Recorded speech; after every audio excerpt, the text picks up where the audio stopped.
પુષ્ટિપથ ઉદ્ધારક શ્રીમદ વલ્લભાચાર્યજીનું પ્રાગટ્યનો સમયકાળ કેવો હતો, કઈ રીતે પ્રાગટ્ય થયું, તેના વિશે સત્સંગ કરીએ. એ પહેલાં જો આપે પુષ્ટિ સત્સંગ સાગર ચેનલને સબસ્ક્રાઈબ ન કરી હોય તો સબસ્ક્રાઈબ કરો તથા અન્ય વૈષ્ણવ મિત્રોને શેર કરો, જેથી કરીને સત્સંગના નવા નવા વિડીયોઝ તેમને સુધી પણ પહોંચી શકે.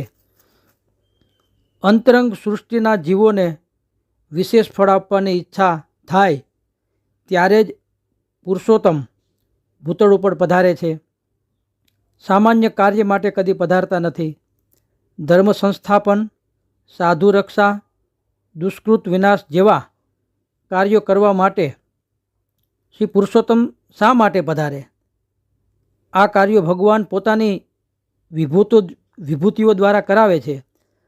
ગુરુ અને સાધુ પુરુષો પણ ભગવાનની વિભૂતિ છે. એમના આવા કાર્યો પોતે કરાવે છે. મૂળરૂપ જે પુરુષોત્તમ તે તો પોતાના અંતરંગ ભગવદીઓ ભૂતળ ઉપર લીલાના કોઈ કારણવશ આવ્યા હોય તે એવા જીવોનો સંપર્ક સાધવા અને પોતાના વચનામૃત સૌંદર્યામૃત દ્વારા તેમનું પાલન પોષણ કરવા ભૂતલ ઉપર પધારે છે. 15મી સદીના એ કાળમાં ભારત વર્ષ પર લોદી વંશના બાદશાહોનું વર્ચસ્વ હતું. આખું એ ભારત નાના નાના રાજા રજવાડાઓમાં વહેંચાયેલું હતું. સત્તાલોલુપ રાજાઓમાં સંપનો અભાવ હતો. રાજ્ય સીમા વિસ્તરણ માટે અંદરો અંદર લડી મરતા રાજાઓ પર વિદેશી હુમલાખોરોને આક્રમણ કરવા માટે મોકળું મેદાન મળી ગયું હતું. ઉત્તર ભારતમાં રાજકીય અંધાધૂંધી, પ્રજાની ધર્માંધતા, અંધવિશ્વાસના બોજા નીચે કચડાયેલી પ્રજા, ધર્મના નામે ઝઘડા, ધર્મના નામે ખેલાતી પાખંડ લીલા, ધર્માંતરણના ઝઘડા, તીર્થસ્થાનોની લુપ્ત થઈ રહેલી પવિત્રતા, ટૂંકમાં કહીએ તો 15મી સદીમાં અંધાર યુગનું સામ્રાજ્ય હતું. આ નિસ્તેજ પ્રજામાં પ્રાણ ફૂંકે તેવા ભાગવત ધર્મના પ્રચાર માટે ભક્તિના બુલંદ અવાજને ફેલાવો કરવા દક્ષિણ ભારતમાં 4 સંતો પ્રગટ થયા. જેમાંના એક તો આપણા શુદ્ધાદ્વૈત પુષ્ટિ માર્ગ પ્રવર્તક શ્રીમદ વલ્લભાચાર્યજી. આપશ્રીએ 3 પૃથ્વી પરિક્રમા કરી પૃથ્વી તેમજ વિવિધ તીર્થસ્થાનોને સ્નાત કરવા, પૃથ્વીને પોતાના ચરણ સ્પર્શ માટે અને દેવી જીવોને શરણે લેવા માટે અને ભક્તિ માર્ગને જીવંત બનાવવા માટે પ્રાગટ્ય લીધું. એ આપનું પ્રાગટ્ય, એ પ્રાદુર્ભાવ થયો. શ્રી મહાપ્રભુજીએ પ્રસ્થાન ચતુષ્ઠીને પ્રમાણ ગણાવી તેના આધારે આપશ્રીએ પુષ્ટિ માર્ગ પ્રગટ કર્યો. તે માર્ગ દ્વારા વૈષ્ણવોને આપે પ્રેમ લક્ષણા ભક્તિનો રસ ચખાડ્યો. આપશ્રીએ શ્રીમદ ભાગવત, વેદ, ગીતા અને બ્રહ્મસૂત્રો સમાન ગણીને તેના હૃદયના સ્થાને સ્થાપી વેદમાં રહેલા ગુપ્ત રહસ્યોને તેના આધાર માટે જ પ્રગટ કર્યા. સામાન્યતઃ મનુષ્યોનું પૃથ્વી ઉપર આગમન પૂર્વજન્મના પાપ પુણ્ય કર્મોની ફલ પ્રાપ્તિ ભોગવવા માટે થાય છે. તેમની આ ક્રિયા આવાગમન જન્મના નામથી ઓળખાય છે. પરંતુ અલૌકિક ભગવત સ્વરૂપનું ભૂતળ ઉપર અવતરણ સાધારણ કાર્ય માટે થતું હોય છે, અસાધારણ કાર્ય માટે. ભગવદ આજ્ઞા થતાં મનુષ્ય આકૃતિ સ્વરૂપે આવ્યા ભગવત સ્વરૂપો ભૂતળ ઉપર પ્રગટ થયા છે. નિજ કાર્યોની સમાપ્તિ અને અંતે નિજ ધામ પાછા ફરે છે. પ્રભુની નિત્ય લીલામાંથી વિખૂટા પડેલા પુષ્ટિ દેવી જીવો ભૂતળ પરના પ્રવાહી જીવોના સંપર્કમાં આવતા સંસારમાં ગળાડૂબ થયા.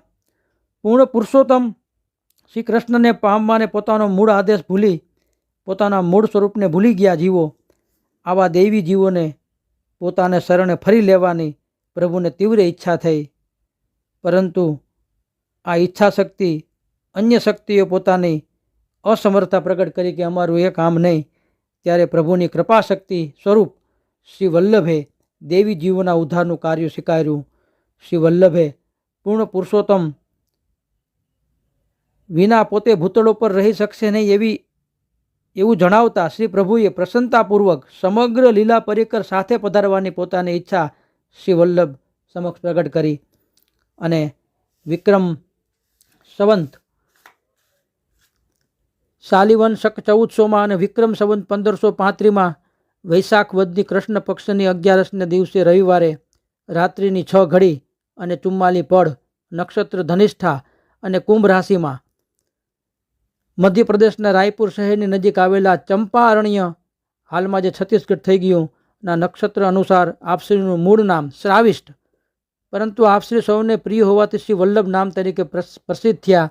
જે 100 સોમયજ્ઞ પૂરા થયા લક્ષ્મણ ભટ્ટજી દ્વારા, છેલ્લા 5 સોમયજ્ઞ, તો એ ચંપારણ્યમાં અગ્નિકુંડમાં શ્રી વલ્લભનું પ્રાગટ્ય થયું.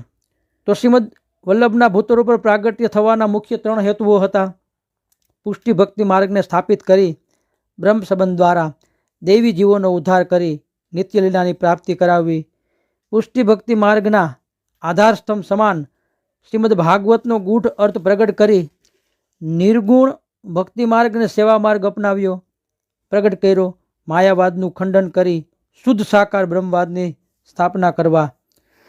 જો શ્રી મહાપ્રભુજીનું પ્રાગટ્ય ન થયું હોત તો દેવી સૃષ્ટિમાં જન્મ્યા હોવા છતાં પુષ્ટિ જીવોને શ્રી કૃષ્ણની પ્રાપ્તિ થઈ જ ન હોત. પુષ્ટિ જીવોની સૃષ્ટિ શ્રી કૃષ્ણ સેવા રૂપ ફળની પ્રાપ્તિ વિના ફોગટ થઈ જાત. દૈવી જીવો બીજા ભક્તિ માર્ગના રસ્તે રજડપાટ કરતા હોત અને તેમની સદગતિ થાત નહીં. આવું વિપુલ સાહિત્ય ભૂતલ જીવોને પ્રાપ્ત થાત નહીં. દૈવી જીવોને પોતાના ઈષ્ટદેવની પીછાણ જ નહીં થાત. દૈવી જીવ હોવા છતાં વિષયાસક્ત બની સંસાર સાગરમાં ડૂબેલો રહે, તેથી સંસાર સાગરને કેવી રીતે તરી શકત?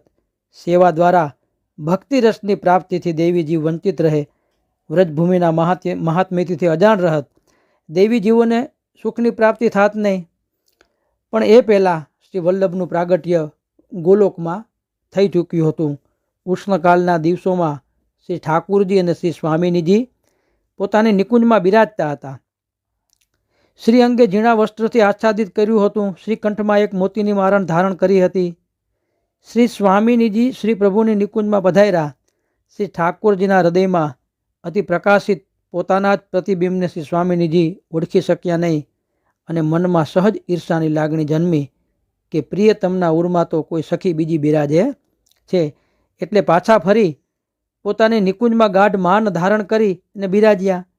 શ્રી ઠાકુરજીને આની જાણ થતાં આઘાત લાગ્યો અને પ્રિયાજીના વિરહમાં ગાઢ માન ધારણ કર્યું. શ્રી સ્વામિનીજી સાથેના સંવાદમાં ઉપરોક્ત ઘટનાની જાણ લલિતા સખીને થઈ. ચતુર લલિતાજી બધું જાણી ગયા. તેઓ લીલા મધ્યપાતી જીવ હતા. તેમણે બંને સ્વરૂપ અને માન છોડાવવા પ્રયત્ન કર્યો, પણ નિષ્ફળ રહ્યા. શ્રી ઠાકોરજીમાં શ્રી સ્વામિનીજીનું અને શ્રી સ્વામિનીજીમાં શ્રી ઠાકોરજીનું બીજું એક ભાવ સ્વરૂપ પણ બિરાજે છે.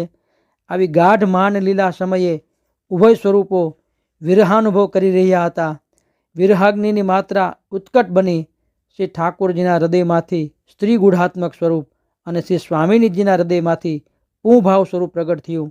આ બંને સ્વરૂપોનું સંયોગાત્મક સ્વરૂપ લીલા મધ્યપાતી સાક્ષી સ્વરૂપ પ્રગટ થયું. એ જ આપણા પ્રાણપ્રિય શ્રી વલ્લભ.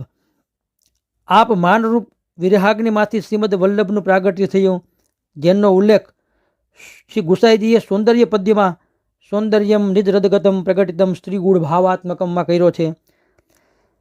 આ સાક્ષી સ્વરૂપે ઉભયની ભ્રમણા દૂર કરી બંને સ્વરૂપોને પાસે બિરાજ્યા ત્યારે શ્રી સ્વામિનીજીએ પ્રેમથી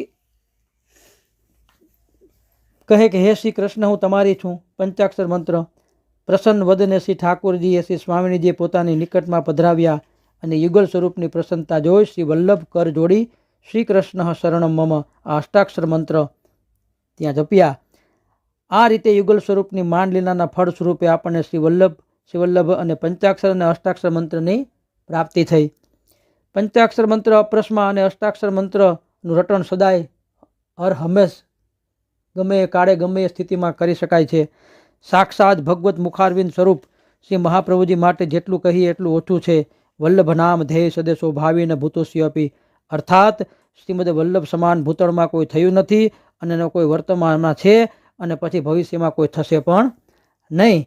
તો આપ સર્વે વૈષ્ણવોને પ્રાગટ્ય ઉત્સવની બધાય જ્યાં જ્યાં નજીકની હવેલી હોય ત્યાં શોભાયાત્રા હોય ત્યાં અવશ્ય જવું જોઈએ. બની શકે તો ઘરે સર્વોત્તમજીના પાઠ પણ કરવા જોઈએ. શ્રી વલ્લભાધીશ કી જય.